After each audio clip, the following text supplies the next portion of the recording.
Papo de Criminalista. Eu e o professor Mauro Otávio Nassif.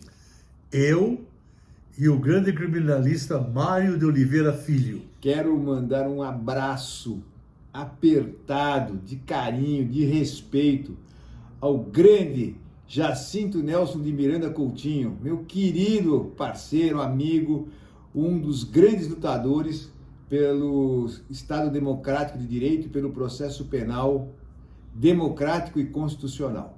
Mauro, falando nisso, o Tribunal do Júri é, sem dúvida nenhuma, o cartão de visita dos regimes democráticos.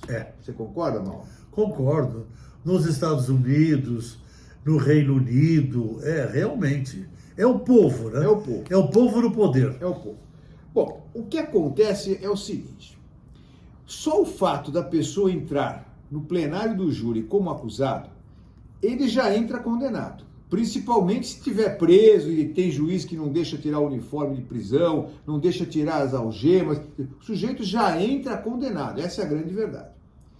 A formatação do julgamento no plenário do júri, com o advento da lei que modificou todo o trâmite em 2008, ela traz um prejuízo fantástico para o acusado. Por quê? Depois de formado o conselho de sentença, os jurados leigos, nós temos lá, Mauro, dona de casa, mecânico, médico, psicólogo, funcionário público, e eles recebem a sentença de pronúncia para ler. Muitas vezes longa. Mauro, você acha que o leigo, ele está entendendo o que está acontecendo? Não, ele está influenciado. A leitura da sentença de pronúncia, na verdade, já condena o réu.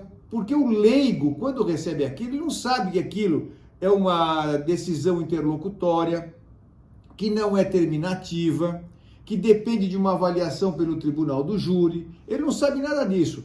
Para ele, na leitura, aquilo que está escrito na sentença de pronúncia é o que de fato aconteceu. Quando tem qualificador e essas qualificadoras são mantidas, é pior ainda.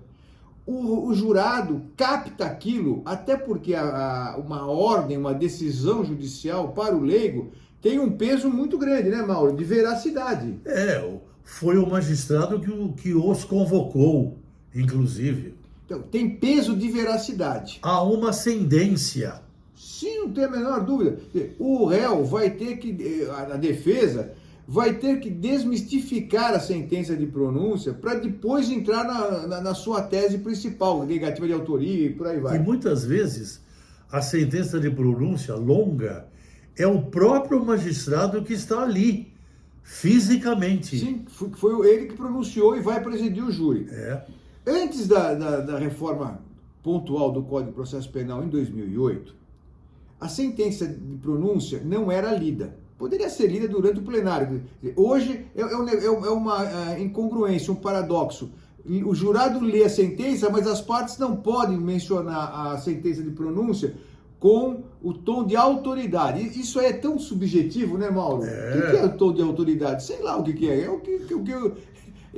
Ninguém entendeu até hoje. Não, esse tipo de coisa é o que o juiz entender que é.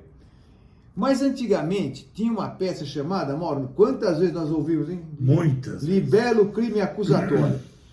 Vinha a sentença de pronúncia e aí o juiz dava às partes para promover a requisição, requerimento de testemunhas, como é hoje, diligências e tal. E o promotor de justiça, naquela época promotor público, oferecia uma peça chamada libelo crime acusatório. O libelo crime acusatório deveria voltar, não deveria nem ter saído, porque o texto dele é exatamente este. Por libelo crime acusatório, diz a Justiça Pública, por seu promotor, que esta subscreve, e em sendo necessário, na melhor forma de direito, provará que, 1. No dia tal, às tantas horas, na rua tal, o réu fulano desferiu tiros de arma de fogo contra a vítima fulano de Beltrano de tal, causando as lesões corporais descritas no laudo necroscópico de folhas. Ponto. 2. Que essas lesões corporais, por sua natureza e sede, foram a causa eficiente da morte do ofendido. 3. Que o réu agiu por motivo torpe consistente nisso. Que o réu agiu por modo insidioso mediante tal atitude. Ou seja, ele descrevia e delimitava a acusação. Esse libelo crime acusatório era o guia, a viga mestre da formulação dos quesitos da acusação. Não falava, não entrava em detalhes do que aconteceu. Esses detalhes iam ser discutidos no plenário. Hoje não. A sentença de pronúncia já traz todo o detalhamento. A favor do réu? Não. Contra o réu. Mauro, quero te ouvir. Não, veja bem, como você falou tudo.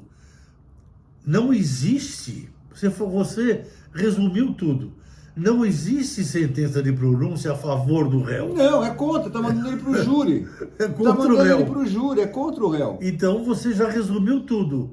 O jurado lê e já fica influenciado contra o réu. Está resolvido o caso. Mauro, você que é o rei do plenário do júri, essa formatação não auxilia na formulação dos quesitos?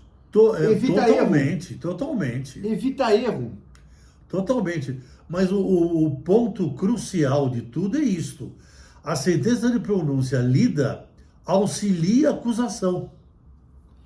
Mais do que auxilia. O jurado passa a acreditar naquilo que está lá e você, advogado, tem que desmontar. Nessa época, tinha um livro famoso, muito importante, Júri, de Hermínio Alberto Marques Porto. Aliás, era a única obra que tinha mesmo séria de júri e que era o carro-chefe, né? Em todo o tribunal do júri que você chegava, o juiz tinha esse livro aqui, que inclusive trazia as quesitações, como é que devia ser feito para não ter nulidade. E o Hermínio Alberto Marques Porto, já falecido hoje, que aliás me deu a honra de ser professor efetivo da Escola de Advocacia Criminal do Estado de São Paulo. Da qual eu fui diretor por 18 anos, junto com o Mauro. O Mauro sempre participou de todas essas atividades. No livro, quanto ao libelo, ele diz o seguinte: ao libelo, crime acusatório, cabe a síntese articulada da, aspas, veracidade indeterminada da pronúncia. O libelo é uma veracidade indeterminada que ele narra. Na sentença de pronúncia, ela tem uma outra conotação, Mauro. Você concorda? Concordo. Tem conotação de veracidade. Concordo. Olha, o que aconteceu foi isso aí, por isso que ele está sentado aí. Concordo, Então, mas eu gostaria que a câmera focalizasse a minha boca. está focalizando. É o seguinte, há pouco tempo atrás eu fiz um júri junto com a minha filha e durante a leitura da pronúncia eu fiquei observando os jurados. Era uma pronúncia, como você falou, contra o réu. Sim. Certo? Muito bem. Numa certa hora, vejo a minha boca, os meus lábios. Dá para ver? Dá para ver, Mauro. Então, 2 jurados durante a leitura fizeram assim com os lábios. Eu estava olhando assim, olha. Vou repetir, olha. Aqui, olha. Estavam lendo, né? Fizeram assim, olha. Bufaram. Não é para ler. O jurado não está interessado em ler. A dona de casa, leiga, vai entender o que quer dizer aquela pronúncia? É esse o objetivo do tribunal do júri? Não é. Muito bom, eu gostei dessa colocação. É isso aí. Papo de Criminalista, a gente volta.